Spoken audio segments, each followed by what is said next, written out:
আসসালামু আলাইকুম। ৭.১ আজকের পর্বে আমরা সম্পাদ্য ৩, উদাহরণ ১ ও অনুশীলনী ২ এর ঘ নং প্রশ্নের সমাধান করব। যেখানে সম্পাদ্য ৩ এ বলা হয়েছে ত্রিভুজের ভূমি সংলগ্ন ২ টি কোণ ও পরিসীমা দেওয়া আছে, ত্রিভুজটি আঁকতে হবে। অর্থাৎ ভূমি সংলগ্ন ২ টি কোণ এবং পরিসীমা দেওয়া থাকলে কিভাবে ত্রিভুজ অঙ্কন করতে হবে তা আমরা দেখব। তো উদাহরণ ১ এর মধ্যে সেম জিনিসটা বলা হয়েছে, কিন্তু এখানে মান দেওয়া আছে। এখানে বলা হয়েছে যে একটি ত্রিভুজ ABC আঁকো, যার কোণ বি হচ্ছে ৬০ ডিগ্রি এবং কোণ সি হচ্ছে ৪৫ ডিগ্রি। এখানে যেমন ২ টি কোণ দেওয়া আছে, এখানেও ২ টি কোণ দেওয়া আছে এবং এখানে পরিসীমার কথা বলা আছে।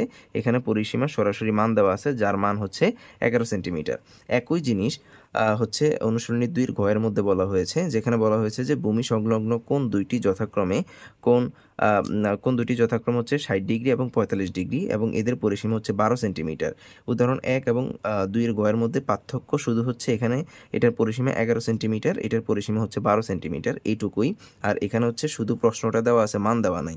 তার মানে সম্পাদ্য ৩, উদাহরণ ১ এবং ২ এর ঘ, এই ৩টা প্রশ্নই আসলে একটা চিত্রকেই ইঙ্গিত করে।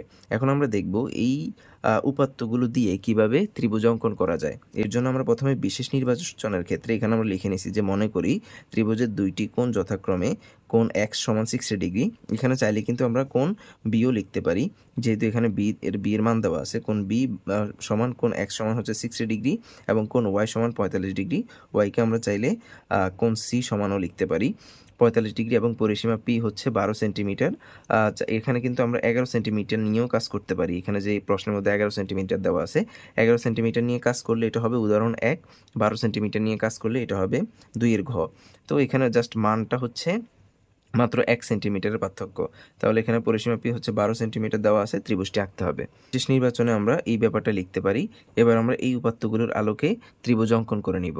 এর জন্য আমরা প্রথমে পরিসীমা ১২ সেন্টিমিটার, এই হচ্ছে পরিসীমা ১২ সেন্টিমিটার, যেটাকে আমরা পি ধরেছিলাম। এটা হচ্ছে কত? ১২ সেন্টিমিটার এবং দুইটি কোণ দেওয়া ছিল। একটি কোণ হচ্ছে ৬০ ডিগ্রি এবং একটি কোণ হচ্ছে ৪৫ ডিগ্রি। তাহলে এখানে আমরা প্রথমে নিয়ে নিই ৬০ ডিগ্রি, এই হচ্ছে ৬০ ডিগ্রি, আর এটা হবে হচ্ছে ৪৫ ডিগ্রি। এখানে হচ্ছে ৪৫ ডিগ্রি। আশা করি কিভাবে ৬০ ডিগ্রি ৪৫ ডিগ্রি পেন্সিল কম্পাস ব্যবহার করে অঙ্কন করা যায় এটা তোমরা জানো, কারণ আমরা প্রথম পর্বে পেন্সিল কম্পাস ব্যবহার করে কিভাবে বিভিন্ন আকৃতির কোণ অঙ্কন করা যায় এই ব্যাপারগুলো শিখেছি। এটাকে আমরা দিব হচ্ছে কোণ x, যা হচ্ছে 60 ডিগ্রি। এটাকে দিব আমরা কোণ y, যা হচ্ছে 45 ডিগ্রি। যে কোনো পরিমাপের একটি রশ্মি নিয়ে নিব। আমরা প্রথমে যে কোনো রশ্মি নিলাম, DF নিলাম। এই DF থেকে পরিসীমা P এর সমান করে আমরা এখানে একটা অংশ কেটে নিব। পরিসীমা P এর সমান করি, এই হচ্ছে পরিসীমা P। পরিসীমা P এর সমান করে এখানে আমরা মনে করো DE অংশ কেটে নিলাম। এখন এখানে আমরা চাইলে ৬০ ডিগ্রি কোণ অঙ্কন করতে পারি, অঙ্কন করে এটাকে সমদ্বিখণ্ডিত করতে পারি। এখানেও আমরা y কোণ অঙ্কন করে এটাকে সমান অংশে বিভক্ত করতে পারি। তো আমরা এই কাজটা এখানে না করে যদি এখানে করি, তাইলে এখানে আমাদের অঙ্কনটা একটু সুন্দর হবে। তাহলে এখানে আমরা কি করব? প্রথমে এই ৬০ ডিগ্রি এইটাকে সমদ্বিখণ্ডিত করে ফেলবো এখান থেকে এই ব্যাপারগুলো কিন্তু আমরা প্রথম পর্বেও কিন্তু আলোচনা করেছি। তাহলে এইখানে হয়ে গেছে আমাদের, এইটা হয়ে গেছে এই যে ৩০ ডিগ্রি, অর্থাৎ এটা হয়ে গেছে কি x/2। উপরে ক্যামেরা থাকার কারণে আমি সঠিকভাবে করতে পারতেছি না। তোমরা এটা কিন্তু অবশ্যই পেন্সিল এবং কম্পাস ব্যবহার করে সুন্দর করে ফেলবা। এটাকে যদি আমরা অর্ধেক করি, সেক্ষেত্রে এইখান থেকে একটা বৃত্তচাপ, এখান থেকে একটা বৃত্তচাপ, তাহলে এটা হয়ে যাবে y/2। তাহলে এখানে আমরা এই D বিন্দুতে x/2 এর সমান করে এখানে আমরা একটা কোণ অঙ্কন করব এবং ইতে আমরা কি করব? y/2 এর সমান করে একটা কোণ অঙ্কন করব। তাহলে এখানে প্রথমে একটা বৃত্তচাপ দিয়ে নিলাম। এবার এখান থেকে জাস্ট এই পরিমাণ x/2 এর পরিমাণ নিব। x/2 এর পরিমাণ নিয়ে এখানে একইভাবে বিন্দুতে আমরা y/2 অঙ্কন করব, অর্থাৎ এখানে আমরা এই পরিমাণ নিলাম। এবার এখানে ৪৫ এর অর্ধেক, অর্থাৎ y/2, এখান থেকে এই পরিমাণ। এই ব্যাপারটা কিন্তু আমরা এখানে প্রথমে এই কোণগুলো অঙ্কন করেও কিন্তু এখানে আমরা এটাকে সমদ্বিখণ্ডিত করতে পারতাম। এখানে আমরা একটা কোণ অঙ্কন করলাম, এখানে আমরা x/2 এর সমান করে একটা কোণ অঙ্কন করছি। এখানে হচ্ছে আমরা y/2 এর সমান করে একটা কোণ অঙ্কন করছি। এই কোণটার নাম আমরা দেই ED, আর এখানে দেই হচ্ছে G, আর এখানের এই কোণটার নাম দেয়া হচ্ছে আমরা DEH। এই দুইটা কোণ অঙ্কন করছি যেখানে DG এবং EH পরস্পর এই বিন্দুতে ছেদ করে।